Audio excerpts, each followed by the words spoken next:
إيه هي الفحوصات اللي أعملها بشكل دوري لو حتى ما عنديش أعراض؟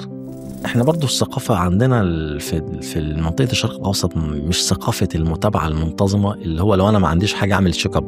غير طبعًا الناس برّه يعني في المنطقة الأوروبية أو الأمريكية، المريض ما يروحش من نفسه يعمل فحوصات، ما أنا مش عارف أنا هاعمل إيه، لإن أنا كان عندي شخص مثلًا يقول لي أنا عايز أعمل رنين على الجسم كله، أقول له يعني إيه رنين على الجسم كله؟ عايز أطمن لإن عندي وجع في حتة معينة، ففكرة إن أنا أعمل check up أو أفحص مهمة جدًا، لكن برضه باروح للطبيب المختص عشان يقدر يحدد الفحوصات المطلوبة، وبالتالي ما أهدرش لا وقت ولا فلوس ولا أعرض نفسي لحاجات أنا مش محتاجها. فالفحص مهم جدًا، وده بنسميه فحص مبكر، لكن لازم الشخص يتابع مع طبيب أسرة، طبيب عيلة، طبيب المنطقة اللي قاعد فيها، يقدر يحدد له الحاجات المطلوبة وهو اللي يطلبها له ويتشيك عليه، ويبدأ إن هو يحط له خطة علاج أو خطة متابعة منتظمة.